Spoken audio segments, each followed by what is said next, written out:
আসসালামু আলাইকুম রহমতুল্লাহ।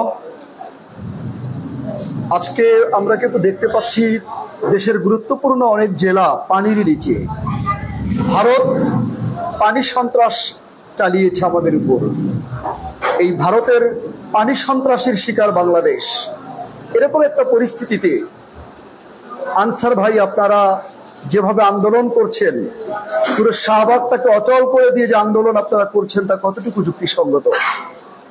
দেখুন, আমাদের অন্তর্বর্তীকালীন সরকারের আজকে ৩৭তম দিন। একটা নতুন সরকার, একটা শিশু সরকার। এই সরকারের কাছে আমরা একটা মাস যেতে না যেতেই আমরা কত রকমের আন্দোলন দেখতে পাচ্ছি, কত রকমের দাবি দেওয়া দেখতে পাচ্ছি। অবশ্যই গণতান্ত্রিক একটি দেশে দাবি দেওয়া করতে হবে, আন্দোলন করতে হবে, সব ঠিক আছে, কিন্তু বুঝতে তো হবে এটা একটি শিশু সরকার।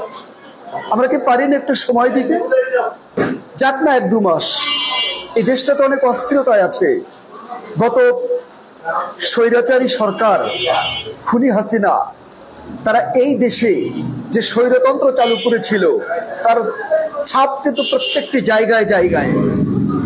তবে এই অন্তর্বর্তীকালীন সরকার অন্তত ২-৪টা মাস যাক, তারা একটি স্থিতিশীল হোক, তারা সংস্কার করার চেষ্টা করছে। প্রত্যেকটি জায়গায় পরতে পরতে সবখানে সংস্কার করে একটি সুন্দর বাংলাদেশ বিনির্মাণে তারা চেষ্টা করছে। তারপর গণতান্ত্রিক পদ্ধতিতে একটা সুন্দর নির্বাচন হবে। তো সরকারের ২-১টা মাস যাক, একটু স্থিরতা আসুক, তারপর আন্দোলন করুন, দাবি দেওয়া করুন, রাখুন, অথবা লিখিত বক্তব্যের মাধ্যমে আপনারা সচিবালয়ে কিংবা উপদেষ্টাদের কাছে আপনারা হস্তান্তর করুন। একটু অপেক্ষা করুন, একটু ধৈর্য ধরুন। বিগত ১৬ বছরে আনসার ভাই, আপনারা তো ১৬টা বাক্য বলতে পারেন নাই, কিন্তু এখন তো কথা বলার স্বাধীনতা এসেছে। কিন্তু স্বাধীনতা আসছে বলেই স্বাধীনতাকে এইভাবে আপনারা উদযাপন করবেন, এটা তো হতে পারে না।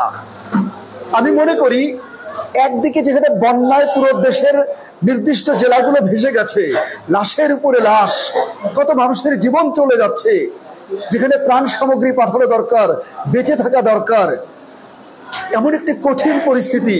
তারপরে নতুন সরকার, শিশু সরকার, যাদেরকে বুঝে উঠতে একটু সময় লাগছে, কারণ এরা কেউ রাজনীতিবিদ নয়, এরা রাজনীতি করে না, এদের একটু বুঝতেও সময় লাগছে। সেই মুহূর্তে এইভাবে আপনারা শাহবাগকে অচল করে দিয়ে আন্দোলন করবেন, এটাও কিন্তু জাতি ভালোভাবে নিচ্ছে না, আমরাও ভালোভাবে নিচ্ছি না। আমরা মনে করছি এটাও দেশের সাথে এক ধরনের অন্যায় করা হচ্ছে। এই অন্যায় এবং জুলুম কিন্তু বরদাস্ত করবে না। আপনাদের দাবি দেওয়া থাকলে আপনারা ধৈর্য ধরুন, একটু ধৈর্য ধরুন, একটু ধৈর্য ধরুন, তারপরে নিয়ম শৃঙ্খল ভাবে আপনারা আন্দোলন করুন, কোনো সমস্যা নেই। এবং এই অন্তর্বর্তীকালীন সরকার আপনাদের দাবি দেওয়া পূরণের যুক্তিসঙ্গত হলে সর্বোচ্চ প্রচেষ্টাও করবে। আবার অন্যদিকে আমরা দেখতে পাচ্ছি আমাদের ছাত্র ভাইদের সমন্বয়ক সার্জিস এবং হাসনাতকে সচিবালয়ে আটকায় রেখেছে আনসার বাহিনী। দলে দলে শিক্ষার্থীরা যাচ্ছে সচিবালয়ে। আমরা তো কোনো রক্তপাত চাই না। শিক্ষার্থীদেরকে বলবো, ভাই তোমরা আনসার বাহিনীকে বুঝাও, ভালোভাবে বুঝাও, ভালোভাবে বুঝাও, কোনো রক্তপাত না করে, কোনো মারামারি না করে, হাঙ্গামা দাঙ্গামা না করে, যেভাবে তোমরা শান্তিপূর্ণভাবে এদেশকে ছাত্র জনতার গণ অভ্যুত্থান করে এদেশকে স্বাধীনতায় রূপ দিয়েছো, ঠিক সেইভাবে শান্ত, সুন্দর, সুশৃঙ্খল ভাবে আনসার বাহিনীকে বুঝাও, বাস্তবতা বুঝিয়ে আমাদের সমন্বয়কদেরকে সসম্মানে তাদের কাছ থেকে ফিরিয়ে নিয়ে আসো এবং তাদেরকে বুঝাও যে তারা শান্তি শৃঙ্খলা বজায় রেখে আন্দোলন করুক।